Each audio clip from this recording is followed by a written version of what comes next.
Ako si Maria Clara at ako ay madalas ding tawaging Clarita.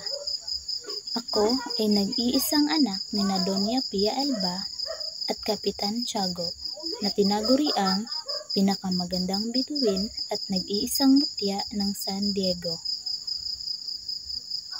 Sa minamahal kong Crisostomo Ibarra na bukod sa makisig at may talino pa.